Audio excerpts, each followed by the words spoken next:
battle we've seen in terms of electioneering and the approach towards rallies between Akhilesh and Rahul Gandhi, and for Samajwadi Party in particular, do you think their fight for their survival and the kind of issues they have raised, it's really a tough call because they would certainly like to come back? At the same time, Rahul Gandhi and his connect with UP, he's been there and doing it for quite some time now.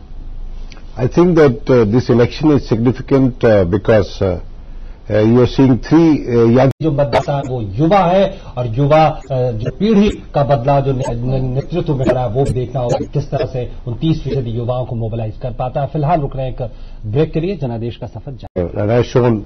By you, Bahraich has been an area which is associated with Beni Prasad Verma and which has been associated with Arif Muhammad Khan. They are tall leaders, they are national leaders, and I wonder why they couldn't fix this problem which was being caused by the Ghagra Nadi. This is a life of eternal dislocation for these people. Dislocation is one thing which can cause huge violent reactions. We have seen it during partition. We have seen it during even require these elected representatives. So for UP, Vinodji, final word, really running short of time. For UP now, what do you think has been the overwhelming poll? जनादेश के आज के सफर में फिलहाल इतना ही, लेकिन आपको एक बार फिर से याद दिला दें कि लोकतंत्र की मजबूती और भागीदारी के लिए आप किसी भी दल को वोट दें, लेकिन वोट जरूर दें। नमस्कार। नमस्कार।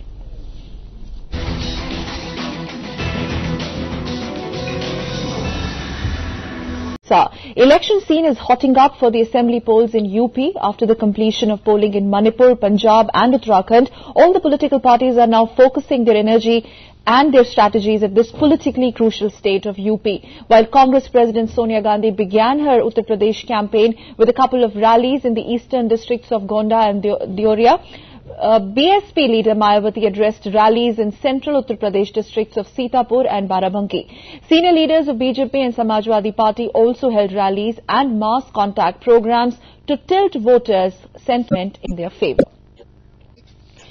UP Chief Minister Mayawati targeted Congress-led government at the center for the problems in Uttar Pradesh. Addressing a public rally at Sitapur, she described the Congress manifesto for UP Assembly polls as a bundle of hollow promises. She also claimed that her proposal to divide UP in 4 parts loans up to 50,000 rupees if voted to power. He also signed other states in development. She also took a dig at Chief Minister Mayawati's decision to sack about a dozen ministers on the eve of poll by saying that this would not wash away the blot of Congress of playing the minority card with a view to garnering political mileage.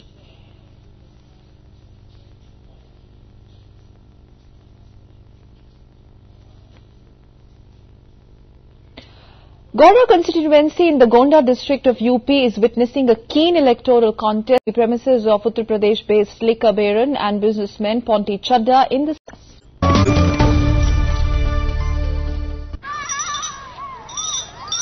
today rejected a petition for summoning Gujarat Chief Minister Narendra Modi before Narendra Modi. Party spokesperson Tarun Vijay today said that the court's order has exposed the intentions of those elements who are out to destabilize the Narendra. It said that legal and political issues should not be mixed and political interpretations should not be drawn by nations and NGOs.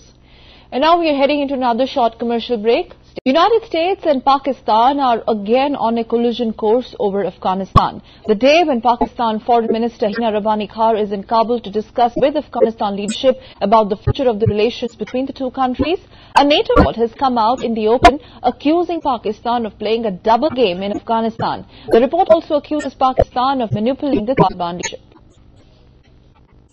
Meanwhile, reacting to the report, Pakistan's foreign minister should be totally disregarded as it was strategically leaked. She also dubbed the report as an old wine in new bottle. Old wine and even in an even older bottle. I don't think these claims are new. These claims have been made for many, many years, and we all know the reasons. Because we had a common agenda with most of the other players in the world many, many years back, and that doesn't seem to be leading us. So it's a fact. But more importantly, I think it would be important to look at the conversations which are being taken place with the Taliban by many other important capitals of the world. So I think I can just disregard this as potentially a strategic leak or otherwise. Meanwhile, Pakistan's Supreme Court today resumed hearing on the controversial issue of opening graft cases against several top politicians, including President Sifat Sadar. More news coming from Pakistan. At least 10 people have been killed in a fresh wave of sectarian Security Council meeting on Syria issue. Voting has been postponed to Saturday after an intense debate on Awade's 72 and David Hussey's 42. Australia managed 171 for 4. Wade was declared man of the match. After